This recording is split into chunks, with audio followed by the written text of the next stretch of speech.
What's going on, everybody? TripleCrown24 back today with something new.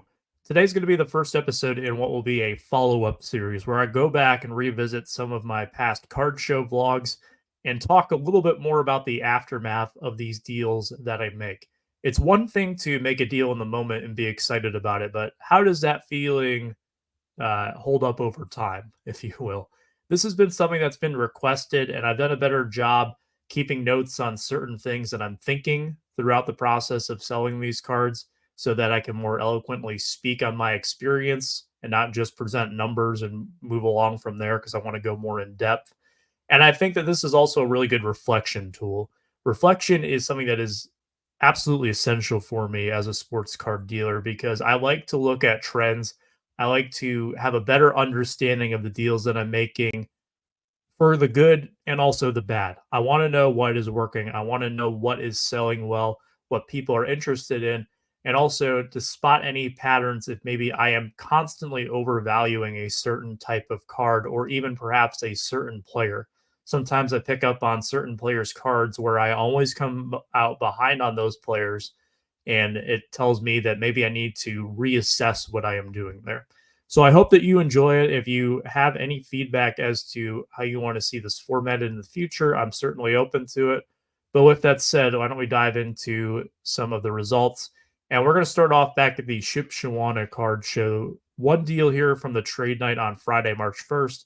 And then we have three more from the actual card show on March 2nd that we're going to cover in today's video. From the trade night, this was the very first deal of the evening. I purchased that Tom Brady color that you see there, as well as the Shohei Ohtani 2022 top short print with the American flag in the background. A really cool looking card. And what was the result of this deal? Well, I paid $325 on it, ended up selling them for $290, meaning that I did take a $35 loss on these cards. How did that happen? Well, for the Ohtani, it pretty much was business as normal. I think that one went at my very next show that I was set up at. Ohtani is someone who I am constantly asked about for baseball. It doesn't matter where I go. It doesn't matter what types of buyers there are. You know, young, old collectors, people who want to flip, whatever the case may be, they're always asking me for Shohei Ohtani. He is the face of the game right now. And it's really no surprise that that card went as quick, as cool as it is.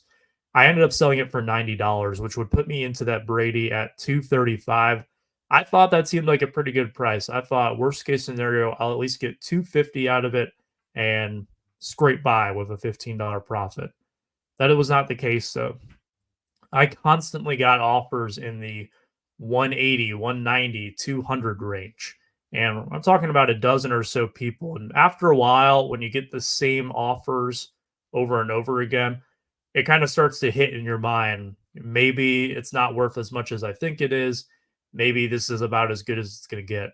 And eventually I cracked. I was having a good show at Xenia. A good friend of mine came up. He made me an offer. I said no at first, thought about it, and decided, you know what? I am willing to cut my loss here. I'm willing to throw a bone to a friend of mine. He's cut me a few breaks before. I think I should repay the favor here. And I decided to sell it to him at 200. And I was okay with that. A $35 loss is not going to kill me. And I would rather have the $200 to put into something else and make it up later on down the line. I had the card for several show cycles at that point in time, and I figured it was worth the time and the value of money and time value of money to end up moving on from it. What do I think went wrong? I would say that I just overvalued the Brady. Sometimes when you are at a show, it's not as easy to see certain sales points as it may be when you're back home. There's not as much to the time crunch. There's less sense of urgency. And it happens sometimes. And that was a simple misevaluation on my part. So first deal, not a great one, but it's not a heartbreaking loss, not a devastating loss by any means. Well, I want to go into the actual card show now.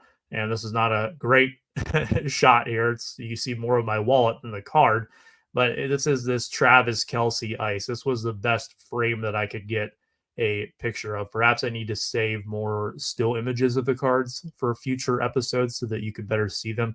But you can always go back and watch the vlogs. I'll have them linked in the description down below for reference points, and you'll see the timestamp in the video of when around I make the deal for each of these. But this Travis Kelce card, I bought it by itself. And one card deals are typically where you're going to see me have my smallest margins. People don't really want to cut a huge break off their sticker on one card. Typically, the needle is going to move a bit more the more that you add to your stack, right? You always hear dealers say, oh, the better I can do better, the more you buy. And I would say that holds true for a lot of dealers. This Travis Kelce card, how did it end up? He had $50 on it. I offered him 40. He took it, and I ended up selling it for 45. A very modest $5 gain on this card. I like Travis Kelce. I know that some people are super offended when they show Taylor Swift, even though it's only for like 30 seconds of the game or whatever. And they're kind of annoyed because Travis Kelce, admittedly, has probably been the victim of overexposure. How much of that is his own doing, I don't know. But really, the Kelce brothers, I think that they're two good dudes. I think that they are good for the game of football. I know that Jason is now retired, but I've always liked Travis Kelce. He does have a bit of a local connection to me. I'm not a UC fan by any means, but he did go to UC for college ball. And it just seems like a fun dude overall. And I am constantly asked about his cards, and it's really by people of all different varieties. I have a lot of Swifties out there who have bought not Taylor Swift cards, but Travis Kelce cards for obvious reasons. And I think that's cool because he is connecting people who may not have been connected to sports previously or even sports cards previously. That might sound outlandish to say, but it's true. And therefore, I always like to take a look at Travis Kelce cards, especially something that's a little bit more off the beaten path. This is a Legendary Logos. It's a ice. It is a blue pattern. It's technically called an ice, but to me, it's a blue ice. And y'all know I'm a sucker for the blue ices. So had to go ahead and pick up that one. And that's a card that I didn't mind holding on to if worst case scenario, but it didn't last very long. I think the very next show it moved. I put 50 on it and sold it for 45, and that was that.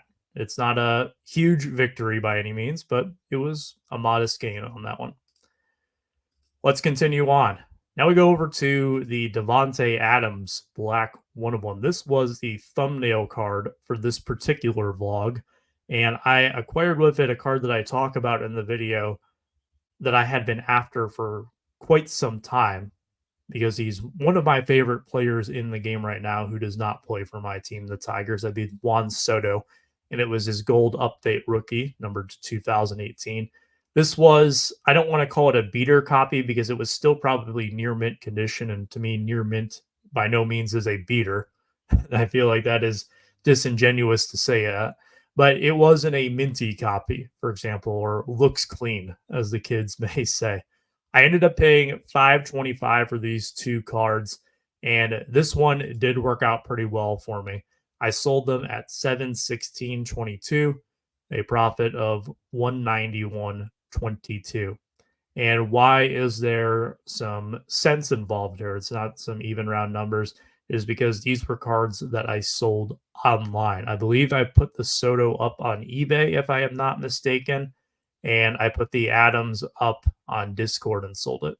The Soto was a card where I made sure to disclose the condition issues. In fact, I tried to play them up as much as possible. And that is not to sell myself short, but that is to underpromise and overdeliver.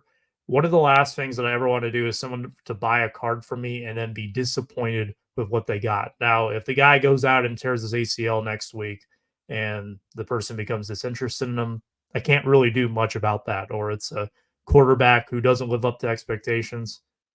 That I can't control. What I can control is what the card is in the present moment and not misrepresenting it to be something that it's not. I wasn't out there telling people that this was a grading candidate or anything. I wanted to make sure that the card was fairly represented as the dealer did with me here. This dealer told me that it wasn't in the best shape, and I kind of assumed that as well.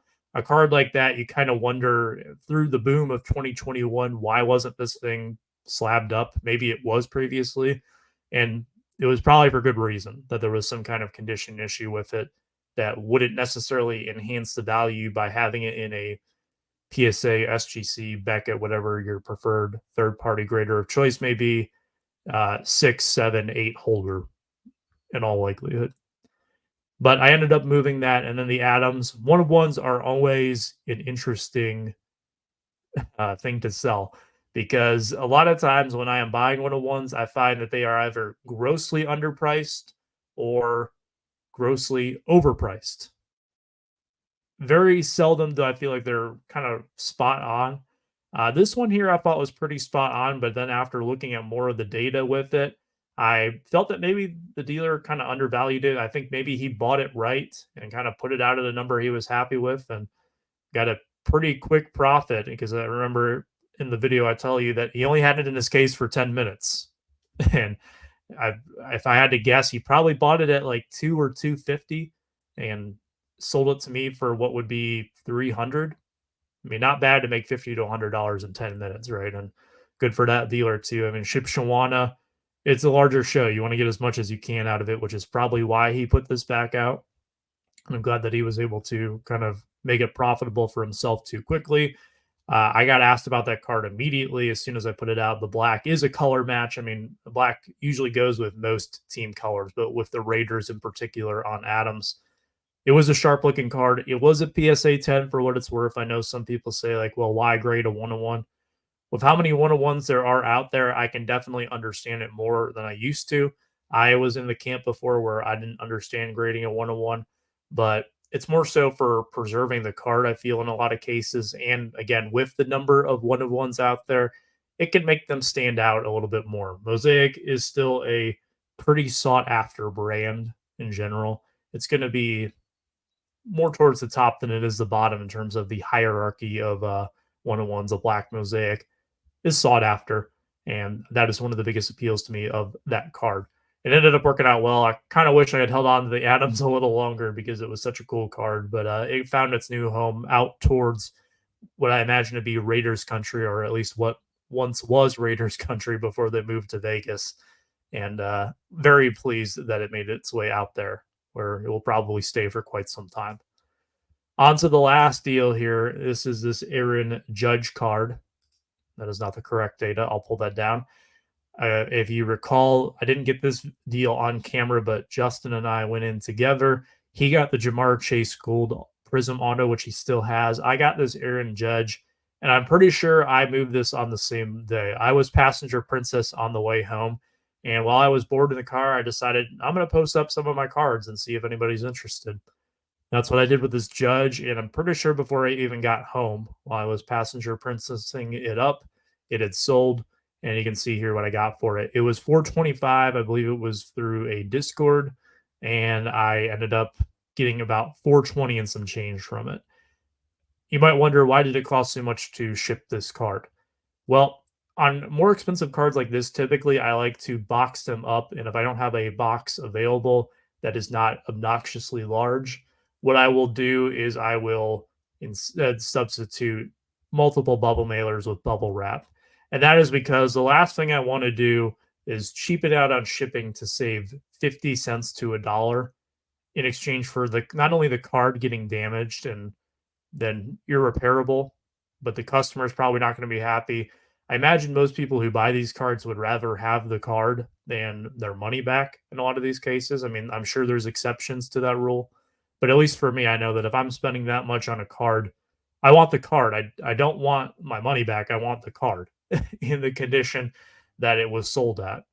And in this case, for the Judge, I wanted to make sure it gets there safely. So often, if you see me, I would say at least $250 is the threshold. Maybe if it's 200 and something really rare, and I have boxes available, I'll use them up. But 250 and above, definitely, I try to put in a box every single time, just for some added layers of protection to make sure that it gets there safe and sound. And I'm willing to pay a little bit more on my end. That's not a cost I'm going to offload to the buyer. I want to make sure I'd rather do the job right than to take the chance of not doing the job right and something going wrong. The last thing that I want to do is cost myself a profitable sale because of my own laziness or trying to take shortcuts. But yeah, this judge at $300, I felt like it was a pretty solid price. I thought it was a card that would be well sought after. Again, it's numbered to 10. These clears, they don't pop up all that often. And you never know when someone's going to need something like this for a rainbow. You never know when a judge collector is just like, hey, I want a clear. It doesn't matter what year. And I was able to move off of this one before I even made it back home, which sometimes that does happen.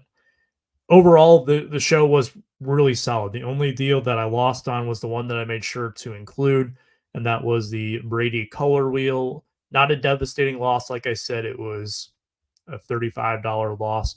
I was almost tempted at one point to just keep the Brady because I like Brady. I love the color wheels. It's one of my favorite kind of case hit cards out there. And I kind of said, like, you know what? Screw it. If I don't get my number on this pretty soon, this thing is just going to come back home with me and I'm going to put it in my collection and just eat it at that price. But you can't always keep everything you get when you're selling cards. Things have to come and go. And that was one that I got to enjoy owning it for some period of time. And I felt like it was the right time to move into something new. But that is going to recap or finish off the recap, I should say, of the deals here. Again, curious to know your feedback on this. Did you enjoy this type of content? Is this something I should abandon? How can I improve upon it? Any feedback that you might have is greatly appreciated. But until the next time, take care, stay safe, be kind.